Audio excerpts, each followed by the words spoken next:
Hi, this is video lecture 2, and in this video I'm going to talk about the annotated bibliography assignment.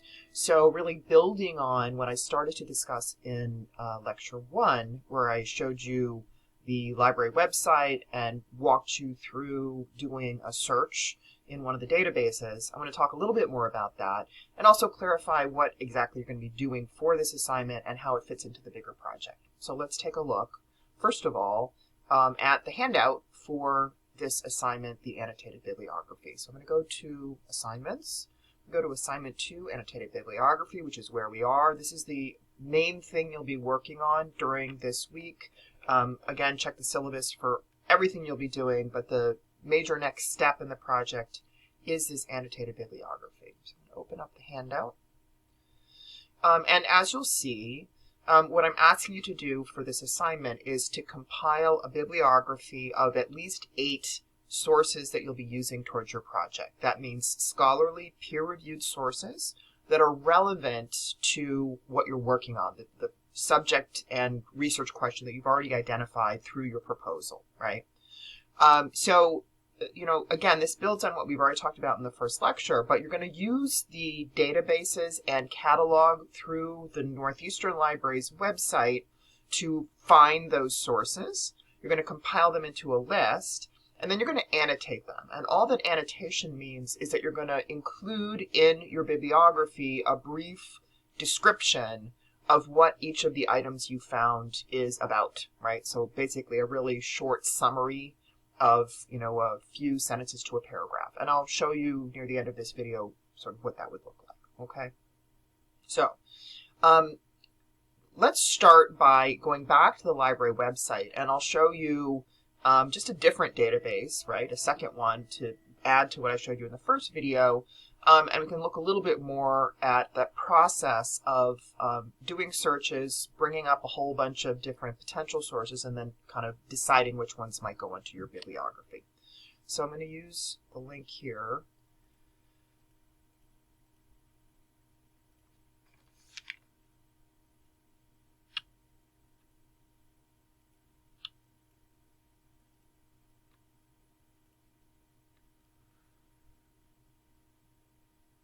Get to the library website, which we talked about last time.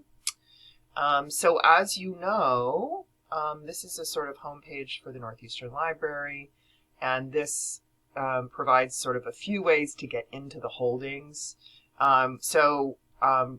This is how we're going to identify the databases, right, to look primarily for journal articles and those kinds of things. This is where you look for the research guide that I also mentioned. Again, if you're not super familiar with the Northeastern Library website, this is the place to start, and it's a good idea to sort of just play around by seeing what the resources are, clicking on things, and getting familiar with it. So for now, let's go to databases. Last time, or in the first video, I showed you a search on Academic Search Ultimate, which is a commonly used database.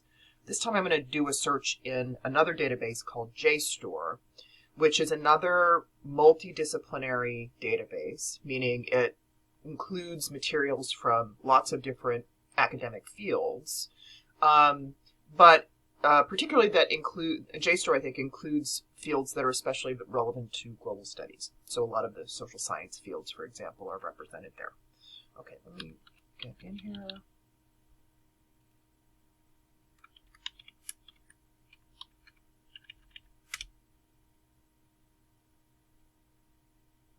Okay, so here we are. I'm going to do that.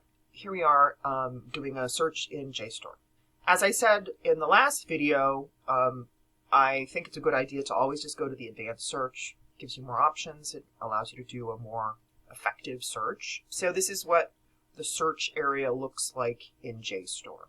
So similar to what we looked at in Academic Search Ultimate, but each database sort of is formatted slightly differently, etc. So it has typically the same basic kinds of functions, but it may have a slightly different design and a few different options. So again, at this point you have a topic for your project and you have at least the beginnings of a research question or a sort of angle that you want to pursue, right?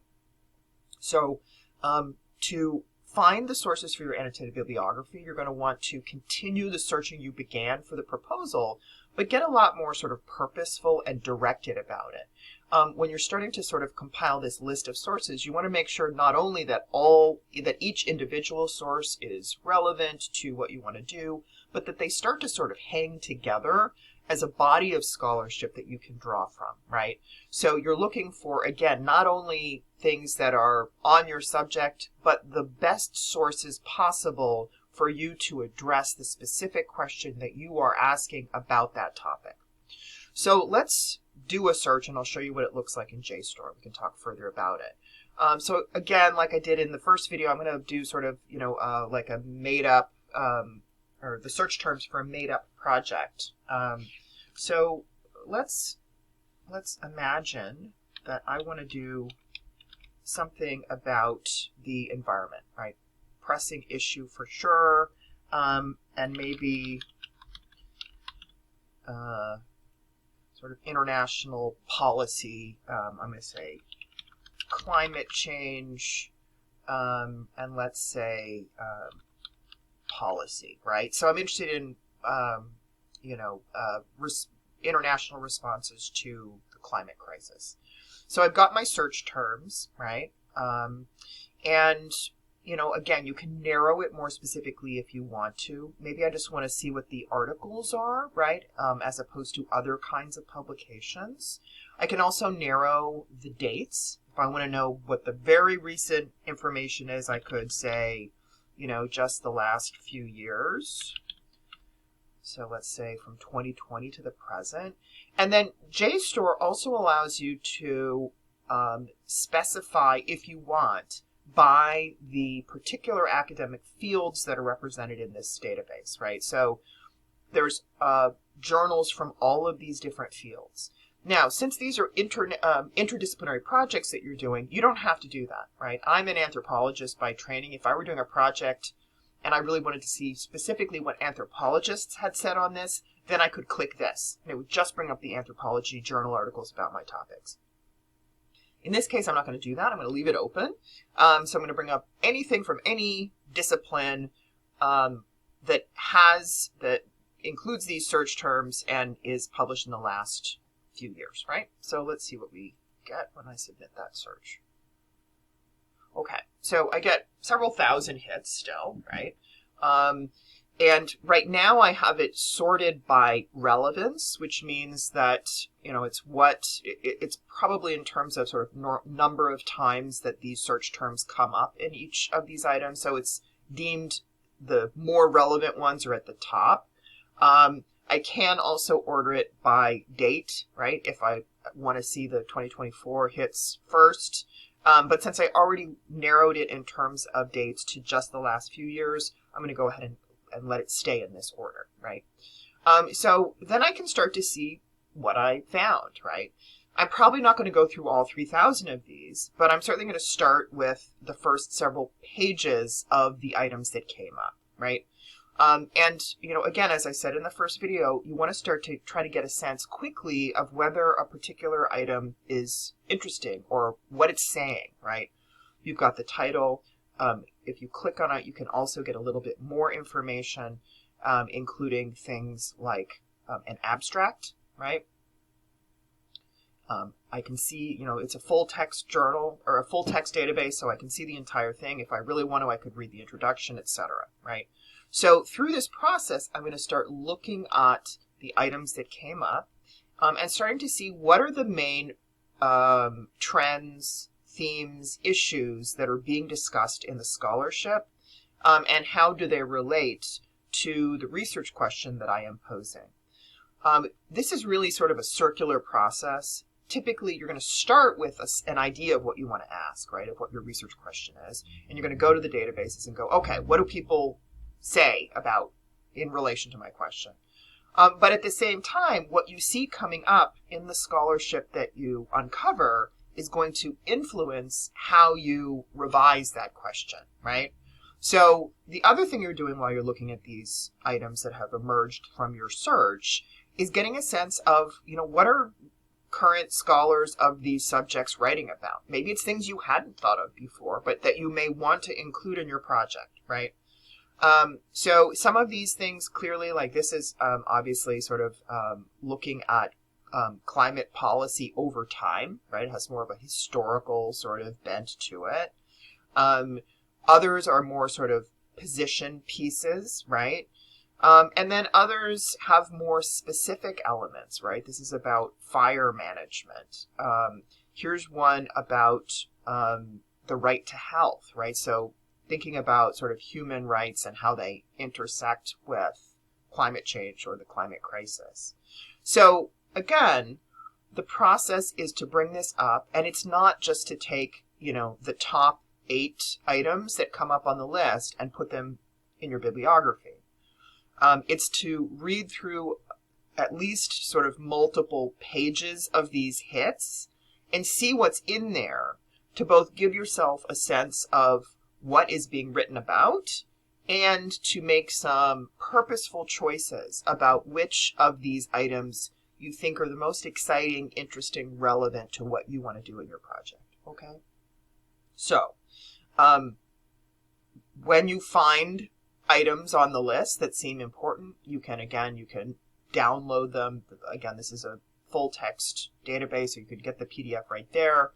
You can save it if you want to have an account where you sort of save things.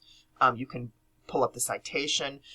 Make sure, though, that you capture what you find so that you're able to, again, return to it again and you know sort of where you're at in terms of, what you've already looked at, what you've rejected, what you've decided to continue to work with, etc. It can get confusing quickly when you start looking at hundreds of different citations. So keeping track of your process becomes very important for a bigger project like the ones you are doing. Okay. So, once you have figured out those, again, at least 8 sources that you think are important, you're going to compile them into an annotated bibliography.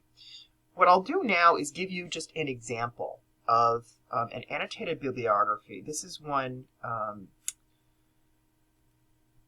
written by a student for another course of mine that I just wanted to share with you because I think, make this a little bigger, because I think it'll be useful for you to see sort of what it actually looks like on the page. Here, this way, that's smarter. So, you will follow suit as the format is in this particular example. So what you're going to be doing is compiling a list of the sources that you will put into Chicago Manual of Style author date format, right, as discussed last time. And you have the resources for, how to see what that format looks like on the handout for this assignment. So you're going to find your 8+ sources, put them into that format, and then for each of them, you will include a brief description of what the item is about, right? So this is the annotated bibliography of a student who's working on it, not that I currently have, but who worked on a project in the past about domestic violence. And this is their bibliography. So for each of these articles, you have this brief description of what it's about, okay? So this is what your annotated bibliographies will look like, right? Again, in order to get to an accurate annotation, you need to at least sort of skim the article. You need to know what it's about so you can summarize what the content is. And the reason to do that, to start annotating it, right, to not just throw a bunch of citations on the page, but to actually read them, at least read the annotation, the introduction, etc., understand what it's about and write that up, is to start to put into perspective how the different sources are starting to hang together, right? So if you have a very brief summary, you can start to look through your list and go like, oh, okay, like several of them are about this subject, some of the others are about this subject, right? Or there's a common thread that I'm seeing across all the articles, or there's a debate. Some are saying this, some are saying something different, right? Those kinds of aspects of what the content of these sources include is going to be important, both, again, for these sources contributing to what you want to say in the paper, and particularly for aspects of your paper like doing the literature review, which will be the next step that we'll take after we've gotten through this annotated bibliography phase. Okay? Okay, great. So that's the assignment. Again, there's lots of databases through the library. I've showed you so far Academic Search Ultimate and JSTOR. Those are not the only two. Please feel free to look at others. Use the Global Studies research guide, again, through the Northeastern Library website. And you should, have no problem finding lots of sources. So it's pretty much never the problem that students have that they can't find anything. If anything, the problem is sort of the opposite of that, which is that you'll find lots of things. And the challenge and the question is then how to make good choices about which things to pull out of the big morass of options, right?